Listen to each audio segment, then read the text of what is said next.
దాదాపు 2 సంవత్సరాల నుంచి విజన్ 2047 గురించి చాలా స్పష్టంగా ప్రపంచానికి వివరిస్తున్నారు. చంద్రబాబు నాయుడు గారి విజన్ 2047 ప్రకారం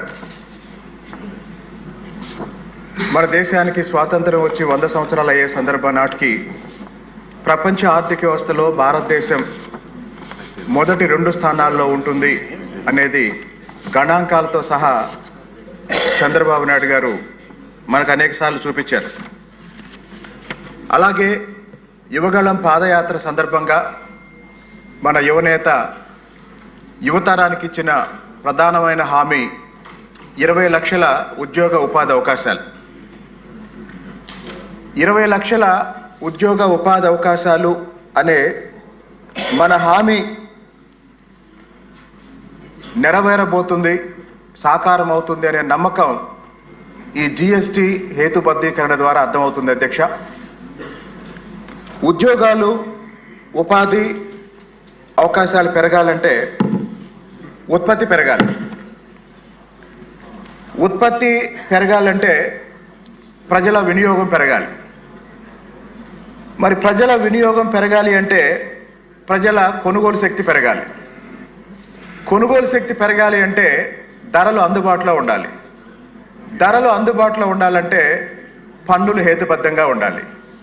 కాబట్టి నరేంద్ర మోడీ గారి నాయకత్వంలో పన్నుల హేతుబద్ధీకరణలో భాగంగా జిఎస్టి రూపంలో ఇన్నాళ్ళు ఉన్న 4 స్లాబులు తగ్గించి పన్నుల రేటు కూడా తగ్గించి దేశంలో ఉత్పత్తి పెరగడానికి, ప్రజల వినియోగం పెరగడానికి, తద్వారా రాష్ట్రాలు అలాగనే దేశం కూడా ఆర్థికంగా వేగంగా ముందుకెళ్ళటానికి ఈ మార్పులు దోహదం చేస్తాయని ఈ సందర్భంగా తెలియజేస్తూ, ప్రజల మీద భారం తగ్గించే ఏ నిర్ణయాన్నైనా సమాజం హర్షిస్తుందని కూటమి ప్రభుత్వం, నరేంద్ర మోడీ గారు కేంద్రంలో, చంద్రబాబు నాయుడు గారు రాష్ట్రంలో వాళ్ళ నాయకత్వంలో మనం ప్రజలకి కలిగిస్తున్న ఈ వెసులుబాటు ప్రజలను మనల్ని ఆశీర్వాదిస్తారని నమ్ముతూ మోడీ గారిని అలాగనే గౌరవ ముఖ్యమంత్రి గారిని ఈ సందర్భంగా వాళ్ళిద్దరికీ కృతజ్ఞతలు తెలియజేస్తున్నాను. అధ్యక్ష, ధన్యవాదాలు. రామాంజనేయులు గారు ప్రతిపాడు. అధ్యక్ష, ధన్యవాదాలు అధ్యక్ష. ఈరోజు సభ్యులందరూ కూడా జిఎస్టి తగ్గుదల గురించి, దాని ఇంపాక్ట్ గురించి మాట్లాడారు. అధ్యక్ష, దాదాపుగా 400 వస్తువులు, అందులో 80% పైగా పేదవారు, మధ్యతరగతి, అత్యవసరం అనుకునేటటువంటి వస్తువుల మీద జిఎస్టి తగ్గడం వల్ల ఈ సభ ద్వారా మనం అభినందించాల్సినటువంటి వ్యక్తులు 3 ఉన్నారు అధ్యక్ష. ఒకరు మన గౌరవ ప్రధానమంత్రి నరేంద్ర మోడీ గారు అధ్యక్ష.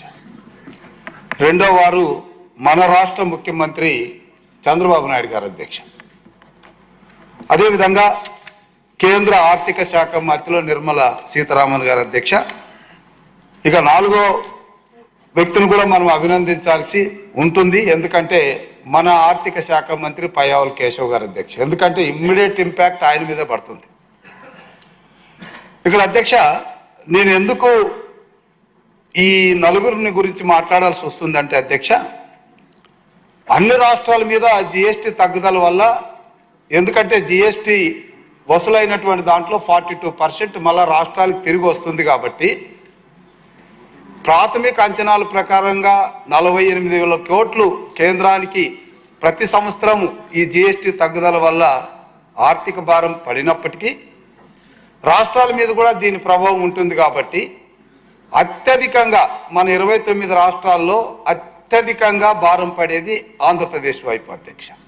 ఎందుకంటే రాష్ట్రం విడిపోయింది, మరి కనీసం రాజధాని కూడా లేనటువంటి పరిస్థితుల్లో, మరి ఒకవైపు 5 సంవత్సరాల ప్రజా వ్యతిరేక పాలనలో అన్ని వైపులా పన్నులు వేసి అప్పులు తెచ్చి రాష్ట్ర ఆర్థిక పరిస్థితిని అతాకుతలం చేసినటువంటి వైసీపీ ప్రభుత్వ పాలనలో మగ్గిపోయినటువంటి ప్రజలకు ఉపశమనం కలిగించాలని సూపర్ 6 పథకాల ద్వారా కుటుంబం యొక్క సంక్షేమాన్ని ఒకవైపు చూస్తూ మరొక వైపు పోలవరం, అమరావతి, మరి ఇరిగేషన్ ప్రాజెక్ట్ లాంటి అభివృద్ధి ప్రాజెక్టులను చేపడుతూ అష్ట కష్టాలు పడుతున్నటువంటి మన రాష్ట్ర ముఖ్యమంత్రి నేతృత్వంలో నడుస్తున్నటువంటి ప్రభుత్వం మీద పెనుభారం పడుతుంది అధ్యక్ష.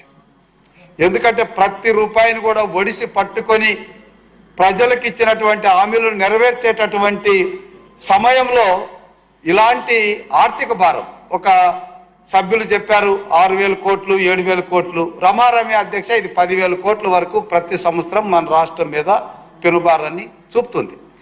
అయితే మన ముఖ్యమంత్రి గారు రాష్ట్రానికి ఆదాయం రావడం తగ్గుతుంది, దానివల్ల ప్రభావం చూపుతుంది అన్నటువంటి దానికన్నా ఇక్కడ ప్రజలకు 5 కోట్ల ప్రజలకు, ముఖ్యంగా పేదలకు, మధ్యతరగతి వారికి కన్జంప్షన్ లెవెల్ పెంచి వాళ్ళ జీవన ప్రమాణం పెరుగుతుంది అన్నటువంటి దాంట్లో ఆయన ఆలోచనని మనం అభినందించాలి అధ్యక్ష. ఎందుకంటే ఈరోజు జిఎస్టీ ద్వారా తగ్గేటటువంటి దాంట్లో ఖచ్చితంగా కొనుగోలు శక్తి పెరుగుతుంది అధ్యక్ష. కొనుగోలు శక్తి పెరిగినప్పుడు జీవన ప్రమాణాలు పెరుగుతాయి. మన ముఖ్యమంత్రి గారు ఓటు రాజకీయం కన్నా భవిష్యత్ రాజకీయం మీద ఎక్కువగా పనిచేస్తారు కాబట్టి ఈరోజు ప్రజల భవిష్యత్తే ముఖ్యమన్నటువంటి మన ముఖ్యమంత్రి గారు దేశంలోనే మొట్టమొదటి ముఖ్యమంత్రి ఈ జిఎస్టీ తగ్గుదలని మరి ఆమోదించి అంగీకరించినటువంటి ముఖ్యమంత్రిగా మనం ఈ సభ ద్వారా మన ముఖ్యమంత్రి నారా చంద్రబాబు నాయుడు గారిని గట్టిగా అభినందించాల్సినటువంటి ఆవశ్యకత ఉంది అధ్యక్ష. ఎందుకంటే ఈరోజు రాష్ట్రం మొత్తం కూడా ప్రజలందరూ కూడా ఆశ్చర్యపోతున్నారు అధ్యక్ష. మన ముఖ్యమంత్రి గారు ఎలా ఈ 7,000 8,000 కోట్లు ఉన్నటువంటి భారం పడడం, ప్రజలకు ఇచ్చినటువంటి వాగ్దానాల్లో సూపర్ 6ని ఒకవైపు అమలు పరుస్తూ ఉండడం ప్రజలు గమనిస్తున్నారు. ముఖ్యంగా ప్రతిపక్షాలకైతే మతిపోయింది అధ్యక్ష, మాట్లాడడానికి నోరు కూడా రావడం లేదు. ఇది చంద్రబాబు నాయుడు గారి పరిపాలన పట్ల ప్రజలకు ఉన్నటువంటి ఒక విశ్వాసం అధ్యక్ష. ఇక్కడ నేను చివరికి ఒక మాట మాత్రం చెప్పాలనుకుంటున్నాను. ఎందుకంటే ఈ జిఎస్టీ తగ్గడం వల్ల ఏ పరిశ్రమల వస్తువులకైతే డిమాండ్ పెరుగుతుందో, తద్వారా కొనుగోలు శక్తి పెరుగుతుందో, దాని అనుబంధ పరిశ్రమలు కూడా పెరుగుతాయి అధ్యక్ష. ఒక్క ఎగ్జాంపుల్ ఆటోమొబైల్స్ ఉన్నాయి అధ్యక్ష. వాహనాల మీద పన్ను తగ్గించడం ద్వారా వాహనాలు కొనుగోలు ఎక్కువైనప్పుడు వాటి అనుబంధంగా ఉన్నటువంటి టైర్లు కానీ, బ్యాటరీలు కానీ, లేదా వాటి ఎలక్ట్రానిక్స్ కానీ, స్టీల్ కానీ, ఇవన్నీ కూడా అనుబంధ పరిశ్రమలు కూడా పెరుగుతాయి. కాబట్టి ఇక్కడ మనం ఈ అనుబంధ పరిశ్రమలు కొద్దిగా ఎంఎస్ఎంఏలో ప్రవేశపెట్టి వాళ్ళకి కొంత సబ్సిడైజ్ చేసి నిరుద్యోగ యువతను కనుక ప్రోత్సహించినట్లయితే చిన్న చిన్న పరిశ్రమలు, చిన్న ఇతర అంటే డీసెంట్రలైజ్డ్ మోడల్లో కానీ చేయగలిగితే మన నిరుద్యోగ యువతకు ఏదైతే మన యువనేత నారా లోకేష్ బాబు గారు మన 20 లక్షల ఉద్యోగాలు ఇవ్వాలని నిర్ణయించారో, ఇప్పటికే ఆన్ రికార్డు 5 లక్షల ఉద్యోగుల వరకు ఇవ్వగలిగాం. ఇంకా మిగిలినటువంటి వారికి కూడా ఇవ్వడానికి సరిపడా ఎంఎస్ఎంఈలని మనం ప్రోత్సహించినట్లయితే బాగుంటుందన్న సూచనతో నాకు ఈ అవకాశం కల్పించినందుకు తమరికి ధన్యవాదాలు తెలియజేసుకుంటున్నాను అధ్యక్ష. ఇప్పుడు వయసులో పెద్దవారైన మనసులో సభలో అతి చిన్నవారైన బుచ్చే చౌదరి గారిని మాట్లాడవచ్చు. ధన్యవాదాలు సార్. వయసున్న అనుభవం మనందరికి ఉపయోగపడితే, రాష్ట్రానికి ఉపయోగపడితే మేలని నేను కోరుకుంటా ఉన్నా. ఇదే సభలో 17వ సంవత్సరంలో ఒకే దేశం ఒకే పన్ను విధానం చేసే దానికోసం చర్చలు జరిగినప్పుడు అనేక రాష్ట్రాలు తమ అనుమానాల్ని నివృత్తి చేసుకోవాల్సిన పరిస్థితి ఏర్పడింది. ప్రధాన ఆదాయంగా ఉన్న ఎక్సైజ్ ఆదాయం కానీ, అమ్మకపు పన్నే రాష్ట్రాలకు ప్రధాన ఆదాయం కనుక దెబ్బతింటే ఎలాగనే విధానం వచ్చినప్పుడు మన ముఖ్యమంత్రిగా ఉన్న చంద్రబాబు నాయుడు గారు ఆ రోజున దీన్ని సమర్థించారు. సమర్థించడమే కాదు, రాబోయే రోజుల్లో మేలు జరుగుతుందన్న భావనలో కూడా వారు అందరిని ఒప్పించడం జరుగుతూ ఉంది. అప్పుడు సంవత్సరానికి 2 లక్షల కోట్లు మాత్రమే వస్తుందని ఒక అంచనాతో దిగినప్పుడు ఈ రోజున దాదాపుగా నెలకి 2 లక్షల కోట్లు నెలకే వస్తూ ఉంది కేంద్ర ఆదాయం. ఆ విధంగా ఒకే పన్నుల విధానంలో ఆదాయం పెరిగింది. మీకు ఒక విజ్ఞప్తి చేస్తూ ఉన్నా, ఒకప్పుడు సేల్స్ ట్యాక్స్ డిపార్ట్మెంట్ కానీ, ఐటీ డిపార్ట్మెంట్ కానీ దుకాణాల దగ్గర నెల నెలా వచ్చి మామూలు వసూలు చేసుకునేవాడు. విజిలెన్స్ వాళ్ళు అయితే, సివిల్ సప్లై విజిలెన్స్ అయితే అదొక నెల నెల పన్నులు వసూలు చేసుకున్నట్టునే మామూలు వసూలు చేసుకునే పరిస్థితి ఉండేది.